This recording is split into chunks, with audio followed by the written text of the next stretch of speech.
Hi, I am Anil Sharma and you are watching Bollywood Hungama. और देखते रहिए और देखते ही रहिए।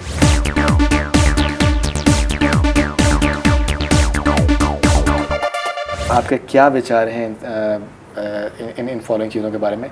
सेंसर बोर्ड के बारे में आपकी क्या इनफैक्ट प्रतिक्रिया है, जिस तरीके से आजकल काफ़ी चीज़ें सेंसर बोर्ड के बारे में, सेंसर बोर्ड से मैंने खुद बहुत जूझा है, लेकिन जब मैं एक third man point of view से देखता हूँ तो क्या सेंसर, मुझे लगता है सेंसर का काम है सेंसर सर्टिफिकेशन देना होना चाहिए, मगर ऐसा लॉ होगा तो सेंसर वाले सर्टिफिकेशन देंगे, कट नहीं करेंगे। ऐसा लॉ बनाना चाहिए, इसमें सेंसर बोर्ड वालों का कोई दोष नहीं है। कई बार क्या हो रहा है कि हमारे मेकर्स भी थोड़ा सा ज़्यादा फ़ायदा उठा रहे हैं क्योंकि मीडिया उनको सपोर्ट कर रहा है। तो दोनों तरफ बैलेंस बराबर होना चाहिए। थोड़े सेंसर को समझदार होना चाहिए, थोड़ा मेकर्स को समझदार होना चाहिए। अल्टीमेटली हमारा सिनेमा, हमारी फिल्में आम पब्लिक, आम लोग देखते हैं। हम ये नहीं कह सकते कि भाई नेट पे सब अवेलेबल है। नेट पे तो जिसको देखना है देखेगा, लेकिन पब्लिकली जब और आप अकेले देखते हैं नेट पे या 4 दोस्तों के संग देखते हैं नेट पे, लेकिन पब्लिकली थिएटर में आप 500,000 आदमियों के संग देखते हैं, उस वक्त ऐसी कोई बात, ऐसी कोई भाषा कई दफ़े देखने वालों को, उसमें से कुछ लोग ऐसे हो सकते हैं जिनको बहुत अशोभनीय लगती है।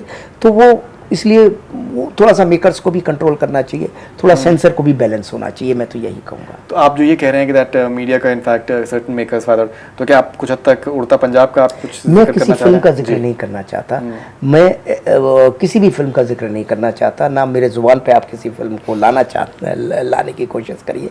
मैं सिर्फ एक बेसिक बात कह रहा हूँ। वो उनकी अपनी कोशिश थी, बड़ी सही कोशिश रही होगी, सेंसर का अपना नज़रिया था, लेकिन मैंने आपसे पहली बात कही कि सेंसर बोर्ड का काम है सर्टिफिकेशन देना, ये होना चाहिए। ऐसा कानून और ऐसी उनकी तरीका गवर्नमेंट को तय करना है। जो वहाँ ऑफिसर बैठे हुए हैं वो कुछ नहीं कर सकते, जो तरीका, जो लॉ उनको दिया है वो तो उनके साथ ही चलेंगे। करेक्ट।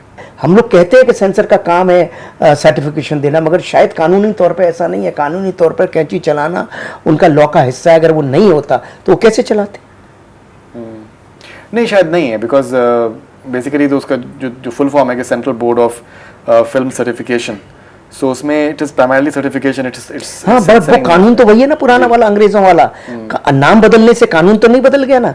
अगर उनके हाथ में काटना उनके हाथ का लॉ का हिस्सा नहीं होता तो वो काट सकते हैं क्या? नहीं काट सकते ना। कानूनी तौर पर उनका हिस्सा है काटना, उनकी जिम्मेदारी है काटना। आप अगर सिर्फ सर्टिफिकेशन है तो आप सर्टिफाई करिए ना, ये XXX है, 5X है, 6X है, 2X है, खत्म हुई बात। काट कैसे सकते हैं? वो काटने का अधिकार है उनके पास, इसलिए काट रहे हैं। बिल्कुल। पायरेसी के बारे में आपका क्या मानना है? बिकॉज पायरेसी की वजह से कहीं ना कहीं बहुत ही बड़े बड़े लॉसेस इनफैक्ट हुए हैं। जैसे ग्रेट ग्रैंड मस्ती का फॉर एग्जांपल, इनफैक्ट मुझे बहुत अफसोस है। कपूर से मैं बात कर रहा था, करीबन उन्होंने बोला कि 31 करोड़ का उनको नुकसान हुआ है। मैं बोल रहा हूँ ना, बहुत अफसोस है। ये तो बहुत बड़ा कैंसर है, इससे तो ख़त्म होना ही चाहिए। इसको तो मैंने सबसे पहले भोगा था जब मेरी बंधन कच्चे धागों का रिलीज़ हुई थी, नया नया वीडियो आया था। इंडस्ट्री प्रैक्टिकली 5 साल की इंडस्ट्री ख़त्म हो गई थी। तब मेरी हुकूमत आई और बहुत बड़ी हिट हुई, और तब लोगों को समझ आया कि ऐसी फिल्म बनानी है जो सिनेमा में देखें। और फिर जितने भी चोर थे वही बायर बन गए वीडियो के। तो उस वक्त इंडस्ट्री ने कैसे भी इसको हैंडल कर लिया। आज हैंडल नहीं हो पा रहा है क्योंकि आज इतनी कोई इनकम भी नहीं है। आज अगर हम जो पायरेसी, मुझे तो समझ नहीं आ रहा लोग पायरेसी कर क्यों रहे हैं। जो पायरेसी कर रहे हैं उनकी कमाई क्या हो रही है? मैं तो सबसे ये पूछता हूँ, why they are doing just for heck of thrill? कि उनको एक मज़ा आ रहा है, किस लिए कर रहे हैं? बल्कि ये प्रश्न है मेरा। और ये बहुत बड़ा कैंसर है फिल्म प्रोड्यूसर्स के लिए, डायरेक्टर्स के लिए, एक्टर्स के लिए। It should be treated very seriously. It should be treated very very seriously. Fantastic. Anil Sharma ji, बहुत बहुत शुक्रिया आपका बॉलीवुड हंगामा पे आने के लिए, and we really appreciate that, and looking forward to genius for sure. And आपके अभी जिस बेबाकी से आपने हमसे बात करी है, as always it was wonderful. Thank you very much. Thank you very much. Thanks a lot. That's all we have from Bollywood Hungama. Keep on watching.